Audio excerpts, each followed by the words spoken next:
Muy bien, entonces el día de ayer nos quedamos hablando de la función de onda. Dijimos que la función de onda pues representaba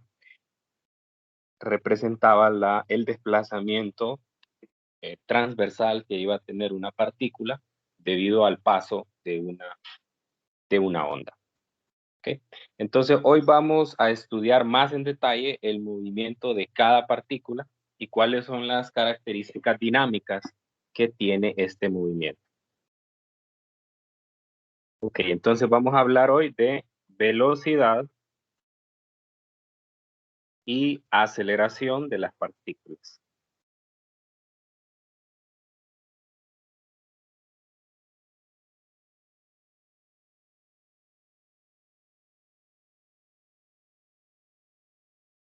Ya habíamos dicho antes, que las partículas en el medio iban a tener un movimiento tal que se iban un movimiento del tipo armónico simple. Entonces, este movimiento lo vamos a confirmar el día de hoy mediante, mediante la ecuación llamada la función de onda. Entonces, vamos a recordar esa función. Esa función es y de xt igual a coseno de kx, voy a ponerle el signo menos, normalmente se hace de esta manera por la referencia natural de que la onda se mueva de izquierda a derecha, pero todo funciona igual si nosotros lo movemos en la dirección contraria la, la onda. Entonces, pues como antes les mencioné, ¿qué es lo que hace esta función?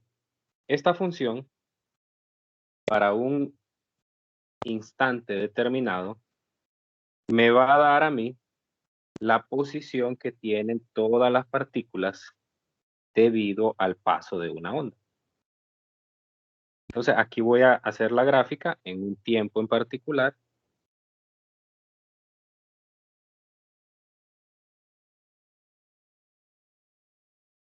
Entonces, lo que yo puedo notar aquí es que diversos puntos, por ejemplo, este punto, el primer punto, va a tener un Y1, este segundo punto va a tener un Y2, este tercer punto va a tener un Y3 y este va a tener un Y4. Entonces, fíjense que como cada uno, para un tiempo t, ojo, esta gráfica es para un tiempo t definido. O sea, para poder hacer esa gráfica hay que fijar un tiempo. Acuérdese que la función es una función en dos variables. Entonces usted no puede graficar al mismo tiempo las dos variables en un gráfico en dos dimensiones. Necesita mantener fija una para poder construir un gráfico en 2D. Muy bien, entonces eso es como que yo en un momento en particular le tome una fotografía y así se ve, ¿no? Que es lo que ya les había mostrado en el simulador que tenemos aquí. Vamos a resetearlo, que van a ver. Entonces, este simulador me permite a mí observar el movimiento de todas las partículas y lo que yo justamente, no sé si alcanzan a ver aquí, el tiempo está transcurriendo. Yo lo que estoy haciendo es pausando.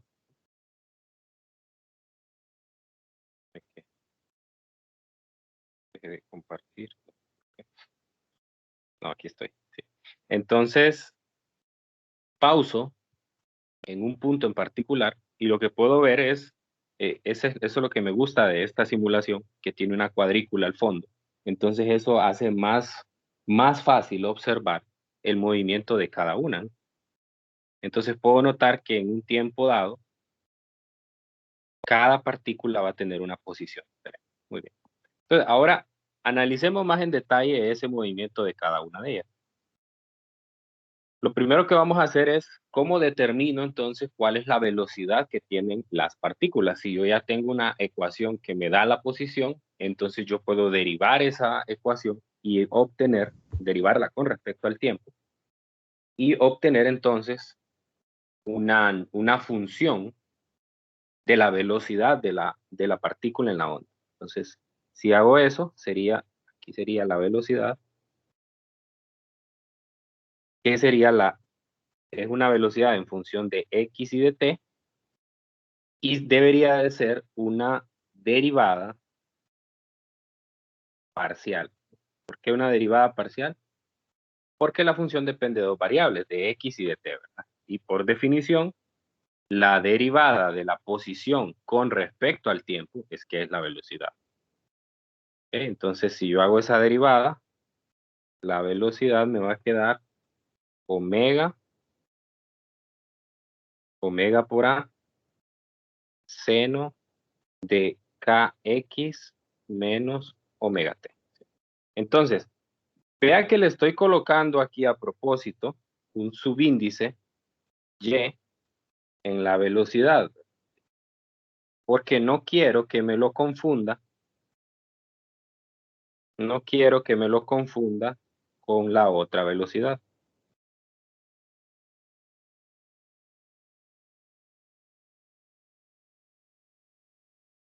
Ya dimos dos ecuaciones para esta velocidad, lambda por f y omega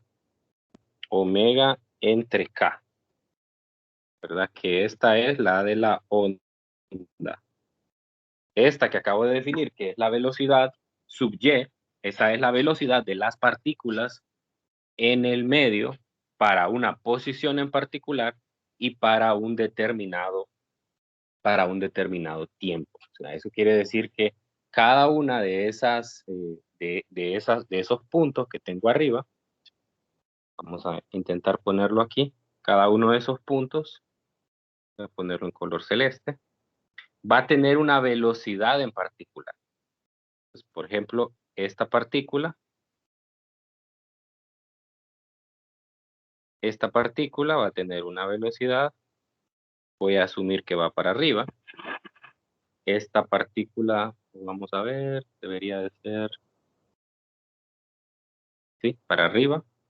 El punto 2 no tiene velocidad porque si se fija está en el punto de amplitud máxima, entonces en ese instante su velocidad es 0, mientras que en el caso de las partículas, por ejemplo la partícula que está en el punto 3, su velocidad es hacia abajo, y la partícula que está en la posición 4, su velocidad es hacia arriba.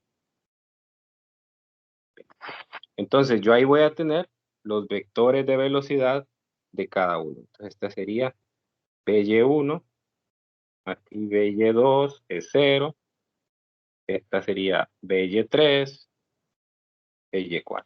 Entonces vea que la velocidad no es constante, la velocidad depende del tiempo, porque si yo en un instante más adelante vuelvo a hacer una captura de la cuerda, entonces lo que va a pasar es que cada una de esas partículas ahora va a estar en otra posición y producto de estar en otra posición va a estar con otra velocidad. Y además, si se fija, cada partícula en el medio, en un instante dado, tiene velocidades diferentes.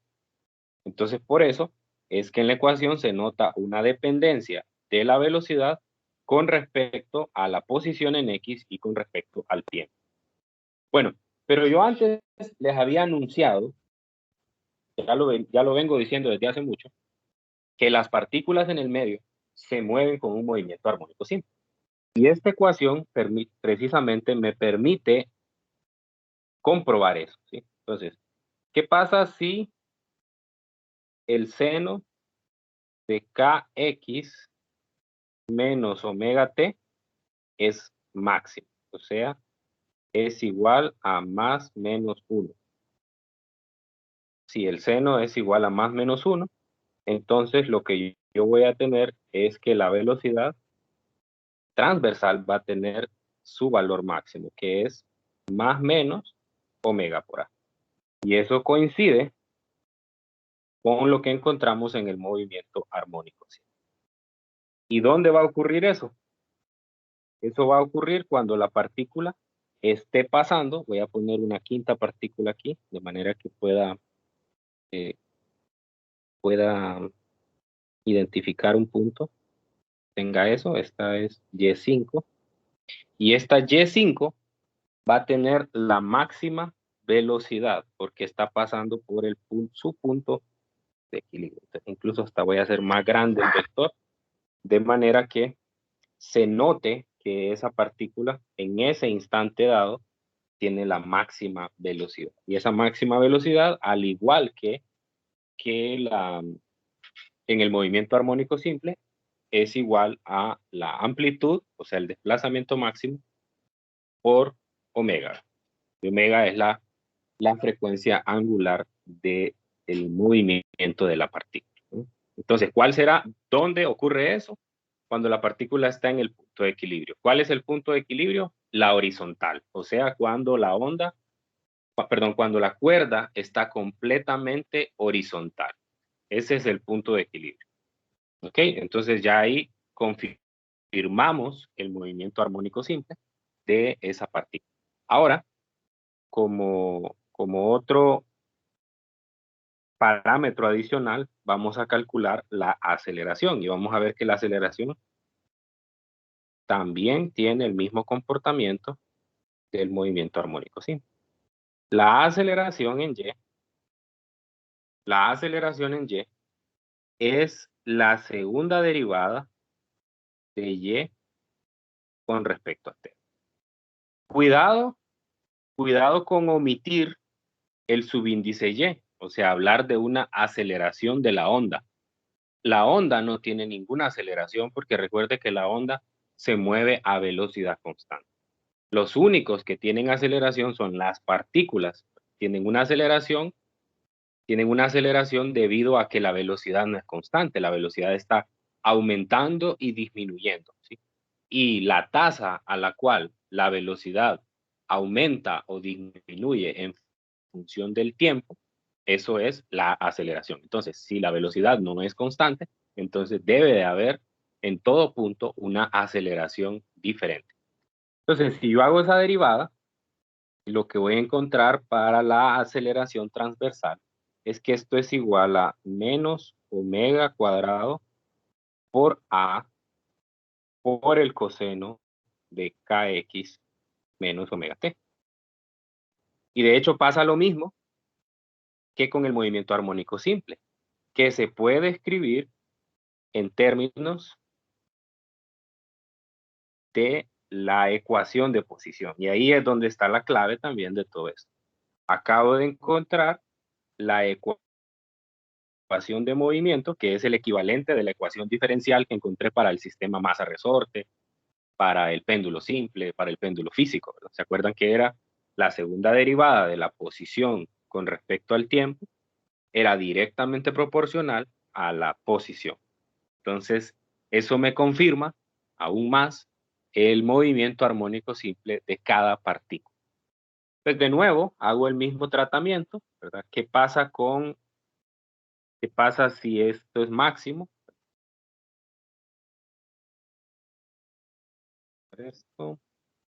¿Qué pasa si es máximo? Si el coseno de kx menos omega t es igual a más menos 1, entonces la aceleración se vuelve máxima y es igual a más menos omega cuadrado por a, confirmando el movimiento armónico simple de las partículas. ¿Dónde ocurre eso? Pues ocurre en los puntos donde tengo el máximo desplazamiento. Si me voy otra vez a esta gráfica, ahora lo voy a poner en otro color, ponerlo en gris. Entonces, para esa partícula, la primera, la que está subiendo, entonces esta partícula, recuerde que como va hacia el punto de equilibrio, entonces esta se tiene que ir desacelerando porque al llegar al punto de equilibrio se tiene que detener. Por lo tanto, la aceleración debe venir en la dirección contraria. Mientras que en el caso de la partícula 2, la aceleración tiene que ir hacia arriba debido a que en ese instante en particular, cuando la partícula se detiene, va a empezar a cambiar su movimiento y se va a mover hacia arriba. Lo mismo pasa con la partícula 3. La partícula 3 se va moviendo, esta se va moviendo hacia abajo. Como se va moviendo hacia abajo, entonces tiene que haber, a ver si no queda muy amontonado esto, tiene que haber una aceleración. ¿Por qué? Porque la partícula va hacia el punto de equilibrio y por lo tanto entonces tiene que irse acelerando para alcanzar su velocidad máxima. ¿Ok? Y así sucesivamente, ¿verdad? Entonces esos vectores representarían, este sería, está muy saturado esto, pero lo voy a escribir aquí. Este sería AY3, disculpen, todo amontonado es. Muy bien, entonces ese sería el movimiento de las partículas en el medio y uno lo puede confirmar, como les dije, con este simulador. Este simulador me gusta bastante por eso, porque me permite ver en tiempo real cómo es el movimiento de las partículas. Entonces, aquí se logra ver una dependencia del movimiento de las partículas. Aquí se pueden modificar varios parámetros, se puede modificar la frecuencia, la amplitud, la tensión de la cuerda y la masa por unidad de longitud, que eso lo vamos a ver en un momento, ¿verdad? Pero con esta simulación se puede comprobar las cosas que acabamos de decir. Muy bien, entonces, estas dos ecuaciones que acabo de encontrar me permiten a mí encontrar una ecuación que es muy famosa en la física. Se conoce como la ecuación de onda. Y esta ecuación de onda ha sido crucial, ha sido crucial para el desarrollo de la física, de la tecnología en general, porque es la que me ha permitido a mí describir en mayor detalle a las ondas y sobre todo a las ondas que son las que más utilizamos, que son las ondas electromagnéticas, que gracias a ellas tenemos pues todas las facilidades tecnológicas actuales. Entonces, ¿qué hago para encontrar esa ecuación de onda? Esa ecuación de onda es una ecuación diferencial que viene precisamente de hacer lo siguiente. Ahora si se fijaron antes, hice las derivadas con respecto al tiempo, la derivada con respecto al tiempo de la posición en Y, la primera y la segunda derivada. Ahora lo que voy a hacer es la primera y la segunda derivada de la posición, pero con respecto a X. Entonces, voy a recordar aquí nuevamente la ecuación de onda, la función de onda más bien. Sería A coseno de kx menos omega t. Entonces, la primera derivada, ojo, no vayan a cometer el error de pensar que la derivada de y con respecto a x es la velocidad. Esto no es así. Muy bien. Entonces, esto, si yo lo derivo, pues lo que me da es, vamos a ver, si derivo con respecto a x, me queda menos a por omega por el seno de kx menos omega t. Esa sería la primera derivada. Y la segunda derivada,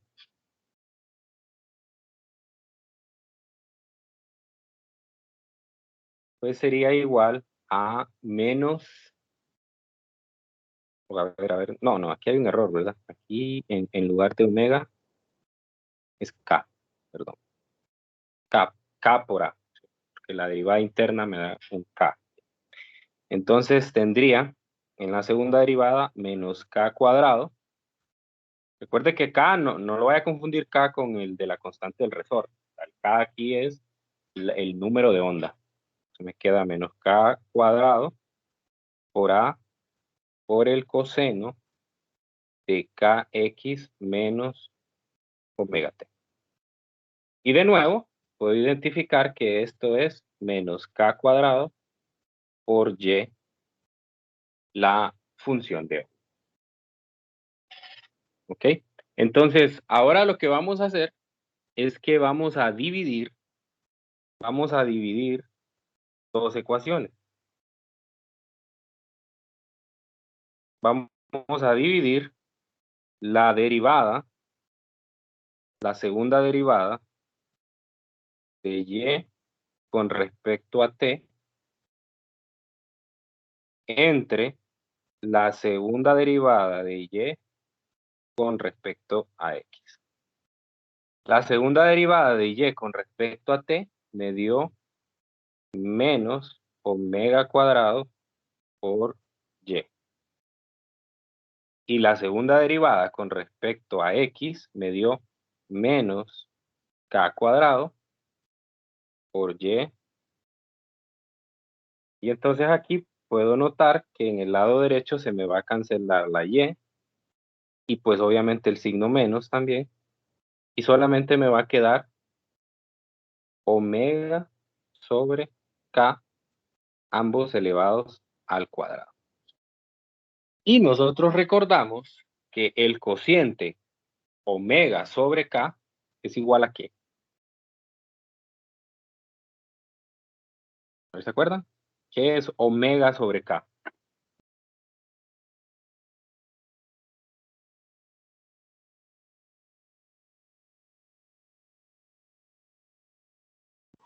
A la rapidez de onda.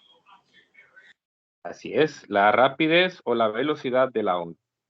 Entonces quiere decir que esto es igual a la velocidad al cuadrado. Lo voy a poner aquí arriba. La velocidad al cuadrado. Entonces, si yo ordeno estas cosas, me va a quedar la siguiente ecuación. Me va a quedar la segunda derivada de y con respecto a x, 1 sobre la velocidad al cuadrado, segunda derivada de y con respecto a t.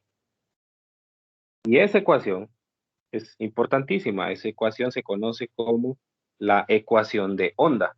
La ecuación de onda ha permitido que nosotros podamos pues, desarrollar en mayor detalle el estudio de las ondas mecánicas y posteriormente las ondas electromagnéticas. Les digo, esta se llama la ecuación de onda. Esta es una ecuación difícil de resolver porque es una ecuación diferencial en derivadas parciales. Entonces hay que usar técnicas más avanzadas para esto, ¿verdad? Pero si usted resuelve esta ecuación, lo que va a encontrar como solución es la función de onda, justamente esta que tengo aquí, la y. Esta sería la solución de esa ecuación. Entonces, vea que al final todo, pues, de cierta manera está conectado. Y la ventaja que tenemos aquí es que nos da la rapidez de la onda ahí justamente en esa deducción. Cuando nosotros hacemos un tratamiento similar a este, eso ustedes lo van a poder ver ya cuando finalicen, bueno, los que llevan las clases de electricidad y magnetismo 1 y 2, cuando concluyan la segunda clase, electricidad y magnetismo 2, van a poder observar que se obtiene una ecuación como esta para el caso de las ondas electromagnéticas. Y en el caso de las ondas electromagnéticas, ese número que aparece ahí, 1 sobre b cuadrado, justamente da 1 sobre c cuadrado, y donde c cuadrado es la velocidad de la luz en el vacío. Y ese es el resultado, digamos, más impresionante de todo esto, porque lo que nos lleva a ver es que todas las ondas electromagnéticas se mueven a una velocidad constante y es la velocidad de la luz. Entonces, bien, ¿para qué necesito esta ecuación? Bueno, se preguntarán, ¿y aquí para qué ocupo esto? Bueno, lo necesito para encontrar una segunda ecuación, que es la de la rapidez de una onda transversal. Pero, bueno, no quiero cansarlos con tantas deducciones, así que yo les voy a dejar a ustedes que comprueben esa deducción en la sección 15.4. La sección 15.4 hay una parte que dice rapidez de una onda en una cuerda por un segundo método. Hay dos métodos. Hay un método que utiliza momento lineal y hay un momento que utiliza las derivadas, que son precisamente estas de aquí. Entonces, ese método está en la página 484 y yo quiero que lo revisen porque justamente van a hacer una conexión con esto, ¿verdad? Lo que hace el texto en esa deducción es analizar la curvatura que tiene la cuerda en el momento que está pasando una onda por él. Analizar esa curvatura, y al analizar esa curvatura, obviamente la curvatura está relacionada con las pendientes, y las pendientes, de lo que sabemos ya del cálculo, están relacionadas con las derivadas. Y entonces, a partir de eso, se llega a esta ecuación. Y la voy a escribir justamente.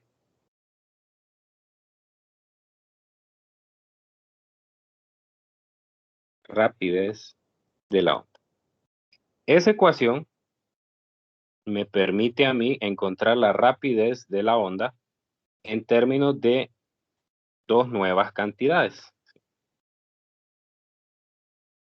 Nosotros antes solo éramos capaces de encontrar la rapidez de la onda en términos de las propiedades que tenía precisamente esa onda. Mientras que aquí la vamos a determinar en términos, en función de F, que es la tensión de la cuerda. ¿Sí? Y eso que aparece ahí, que es la letra griega mu, la cual es la densidad lineal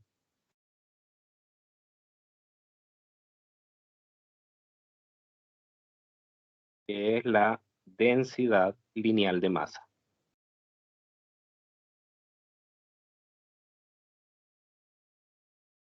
Sí. Entonces, vamos a hablar un poquito de esa cantidad. Vamos a hablar de mu.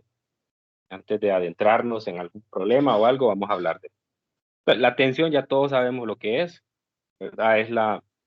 Es como el tirón, la fuerza que tira de las cuerdas, y pues sabemos que tiene que haber una dependencia de la tensión, porque entre más tensada está una cuerda, pues más rápido van a viajar las ondas, y entre más libre esté la cuerda, entonces van a viajar mucho más lento las ondas, ¿verdad? Entonces ahí la dependencia pues es casi lógica, pero ahora veamos qué es eso de la densidad lineal de masa. Entonces, primero vamos a hablar de que nosotros estamos trabajando con densidad lineal de masa, y cuando hablamos de ella nos referimos a una distribución de masa constante,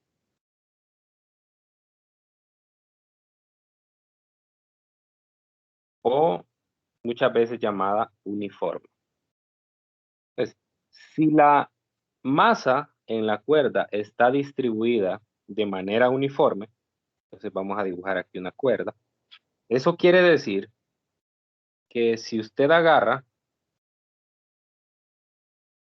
un determinado segmento de esa cuerda, vamos a marcar aquí un segmento de la cuerda. Ese segmento, ese segmento va a tener una longitud que le voy a llamar delta X. Y además va a tener una masa que le voy a llamar delta M. Este va a ser el número 1. Y luego voy a agarrar otro segmento más adelante en la cuerda que va a tener, a propósito lo voy a hacer más grande, que va a tener también un delta X. Este va a ser el delta X1, el delta M1. Este va a ser un delta X2, y este va a tener una masa que va a ser delta M2. Entonces, si la distribución de masa es uniforme, entonces quiere decir, si es uniforme, entonces lo que quiere decir es que cuando usted divida la masa de el segmento 1 de la cuerda entre la longitud del segmento 1, va a ser igual a el cociente de la masa del segmento 2 entre su longitud. O sea, va a ser una constante. Es decir, yo voy a tomar cualquier segmento, le voy a medir su masa, le voy a medir su longitud, y cuando hago el cociente entre los dos, entonces me va a dar lo mismo, me va a dar el mismo valor siempre, me va a dar una constante. Y entonces, de ahí es donde viene la palabra densidad. Recordamos de aquel término de densidad que aprendieron en física 100, la densidad volumétrica. La densidad era la masa entre el volumen.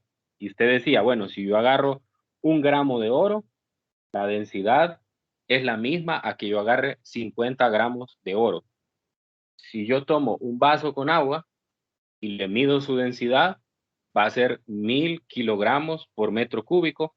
Y si yo agarro una gota de agua, va a tener exactamente la misma densidad. Entonces, quiere decir que eso es una cantidad constante. Entonces, cuando hablamos de densidad lineal de masa, nos referimos precisamente a ese cociente. Ese cociente, mu, va a ser un delta de masa entre un delta de X, ¿verdad? Y si es uniforme, entonces esto va a ser igual a la masa total entre la longitud. Entonces, ojo con esta ecuación. Si la distribución de masa es uniforme, si yo agarro un pequeño segmento de la cuerda, le calculo su masa y lo divido entre su distancia, y yo agarro toda la cuerda, le calculo su masa y le calculo su longitud y hago el cociente, entonces me va a dar el mismo valor. Entonces, esto solo ocurre cuando la distribución es uniforme. Ojo aquí, solo si es uniforme. Entonces, ¿qué pasaría si no es uniforme? Si no es uniforme, si no es uniforme, lo que sucedería es lo siguiente. Entonces yo voy a hacer una representación gráfica, así como hice antes, de cómo sería esto. Voy a hacerlo obviamente muy exagerado. Vendría a ser como una especie de cono. Entonces quiere decir que si yo agarro un segmento de la cuerda, tengo el primer segmento, agarro un segundo segmento de la cuerda, entonces este va a tener un delta X1 y un delta M1, un delta X2 y un delta M2. Entonces quiere decir que cuando haga el delta M1 entre el delta X1, este es distinto de delta M2 entre delta X2. ¿Ok? Entonces, normalmente lo que pasa, ¿sí? Si usted define un eje coordenado, normalmente lo que pasa, que va a pasar un eje, digamos que es X. Entonces, normalmente lo que pasa es que mu, entonces mu, bien esta letra, entonces mu es una función de X. Entonces, la conclusión es mu no es constante. No es constante. Ojo con eso. ¿Por qué hago toda esta aclaración? Bueno, porque cuando usted esté resolviendo problemas, en casi todos los problemas, usted va a tener cuerdas con distribución de masa uniforme, entonces no hay ningún problema porque puede agarrar un segmento, dividirlo entre su longitud, y eso va a ser igual a la masa total de la cuerda dividida entre su longitud. Pero por ahí, en la parte de los problemas especiales, van a encontrar algunos ejercicios en los cuales la distribución no es uniforme. Entonces, si la distribución no es uniforme, a lo que nos va a llevar esto es a que la ecuación de velocidad no va a ser constante. Entonces, la consecuencia directa de esto es que la velocidad no es constante. Entonces, lo que va a pasar es que la velocidad va a ser la derivada de la posición con respecto al tiempo. Quiere decir entonces que normalmente esos problemas nos van a conducir a problemas de cálculo, donde voy a tener que integrar las expresiones para poder encontrar normalmente tiempos en el que una cuerda viaja de un punto a otro. Mientras que aquí, cuando la distribución de masa es uniforme, entonces lo que pasa es que la velocidad es constante. Entonces, por eso les digo, en casi todos los problemas que nosotros vamos a hacer en la clase, no hay problema, porque de hecho eso es lo que hemos considerado hasta ahora. Hemos considerado que la velocidad de la onda es constante. Así que como requisito para que eso ocurra, la distribución de masa tiene que ser uniforme, o sea, mu debe ser una constante. Mientras que hay ejercicios avanzados que pretenden que usted vaya un punto más adelante o que vaya un poco más adelante. Más adelante significa que usted, más adelante significa que usted considere una densidad de masa, eh,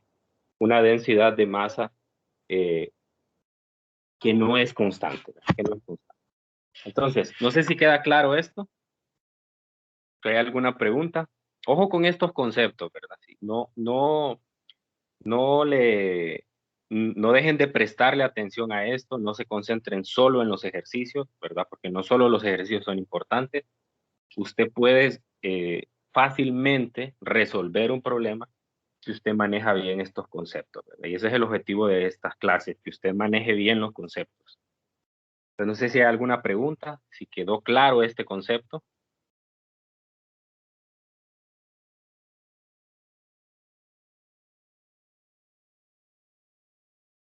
Bueno, espero que sí, espero que sí. Espero que ese silencio sea porque están aburridos y la clase es demasiado fácil. Y no sea porque no porque andan perdidos. Ok, ahora vamos a hacer problemas, ¿verdad? Entonces mañana nos vamos a dedicar a resolver problemas y esos problemas ya lo vamos a dejar planteado el día de hoy. ¿Qué problema es el que vamos a resolver? Y ese problema es un problema del libro de Resnick. Justamente vamos a usar una de los resultados del día de hoy, porque nos abre la posibilidad de resolver ejercicios donde ya puedo considerar la tensión de la cuerda, la densidad lineal de masa. Vamos a ver, aquí, Resnick. Para referencia, en el libro de Resnick, este tema, si mal no recuerdo, está en el capítulo 16.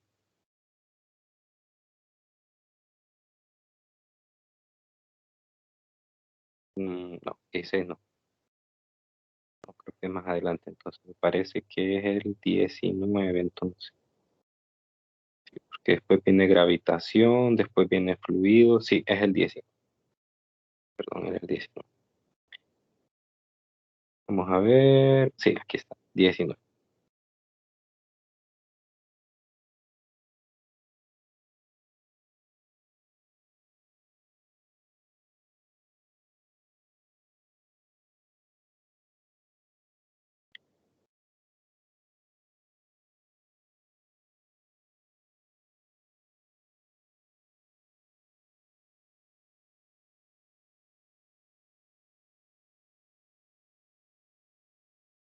Ok, entonces nosotros vamos a resolver este problema. Hoy no lo vamos a hacer, ¿verdad? Simplemente yo voy a dar algunas generalidades por si alguno de ustedes quiere resolverlo, ¿verdad? Y ya puede ir adelantando con eso para la clase de mañana. Yo sé que hay algunos que incluso ya terminaron la tarea y eso me agrada mucho, ¿verdad? Porque quiere decir que están haciendo el trabajo como se debe de hacer, a tiempo, no a última hora. Vamos a pegar el enunciado y les voy a dar algunos tips para intentar resolver el ejercicio.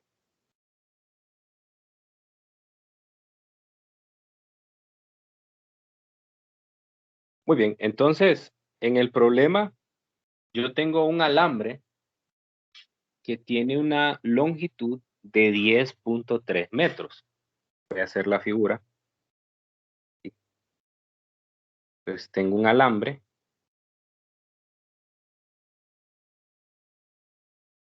Este alambre tiene una longitud de 10.3 metros. Muy bien. Y una masa de 97.8 gramos. Entonces me está dando la masa también de lo que acabo de estudiar. Entonces, ¿qué puedo encontrar con estos dos parámetros? Lo que acabamos de estudiar. ¿Qué podemos encontrar con esos dos valores?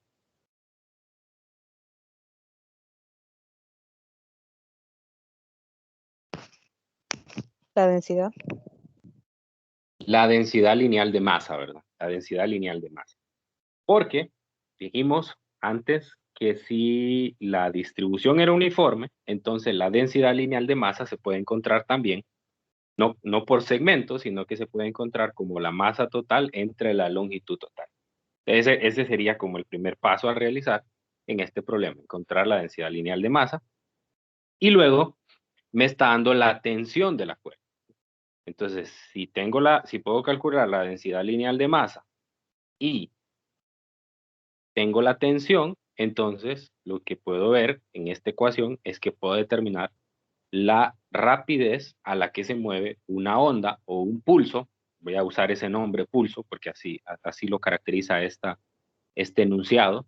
Esa es otra manera de llamar a las ondas, un pulso. Puedo encontrar su rapidez, por tanto.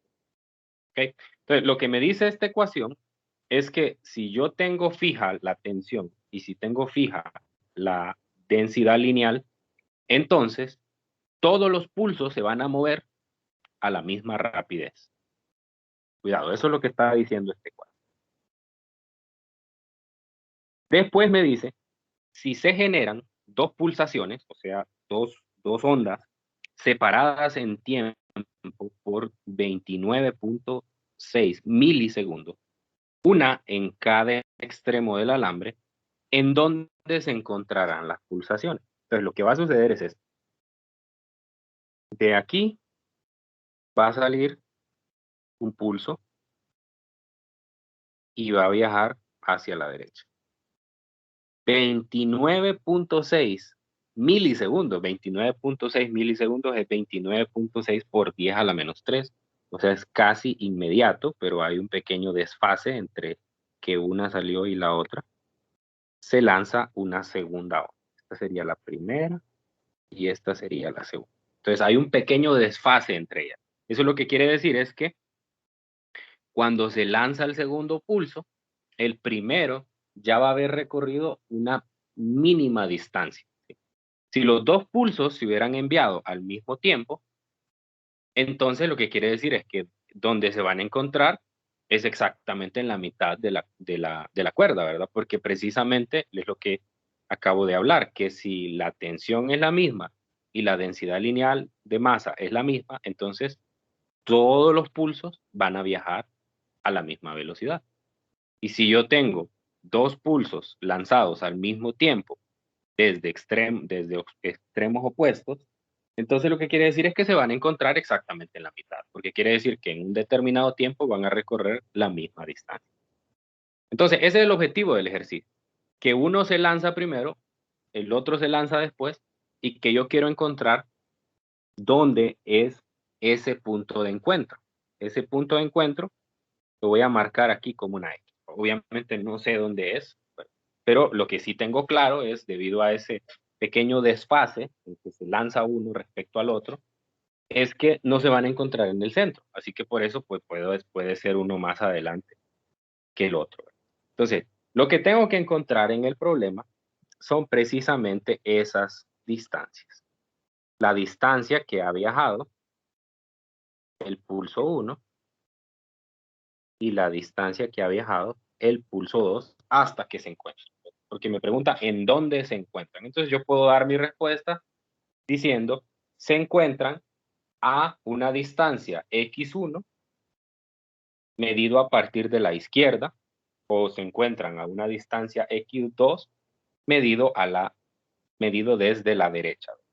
cualquiera de esas dos respuestas. Entonces, de eso se trata el problema, ¿sí? Entonces, analícenlo, ¿verdad? Intenten hacerlo para mañana, ¿verdad? Y bueno, si lo logran hacer, entonces incluso podemos discutir algunas dudas que tuvieron durante la resolución del problema, ¿verdad?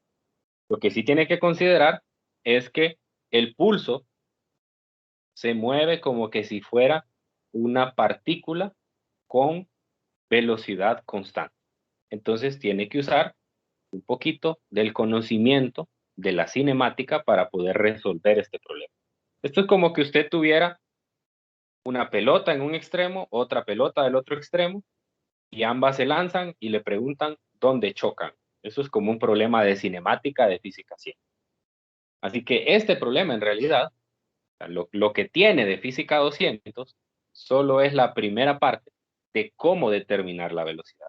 Pero de ahí en adelante es un problema de física 100, de cinemática, de movimiento de dos objetos a velocidad constante. Entonces, hagan ese intento para mañana. Obviamente lo vamos a resolver en detalle en la clase, ¿verdad? Para que quede claro, pero hagan el esfuerzo de resolverlo para ir adelantando y así generando un poco de dudas o de discusión cuando lo resolvamos. Muy bien. Entonces, no sé si tienen alguna consulta final antes de cerrar la llamada.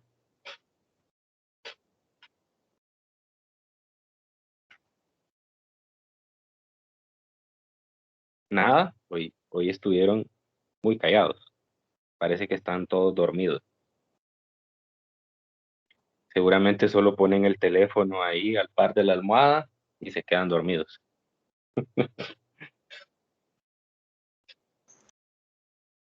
Creo que todo claro, Lick. Eso espero, eso espero.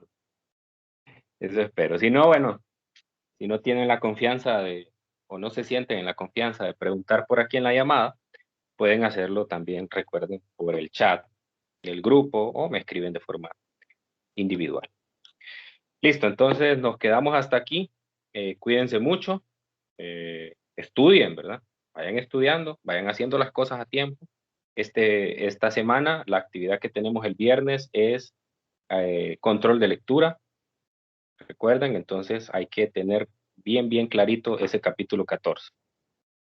Entonces, hay que entrarle ya de lleno a esto. Ya las vacaciones terminaron.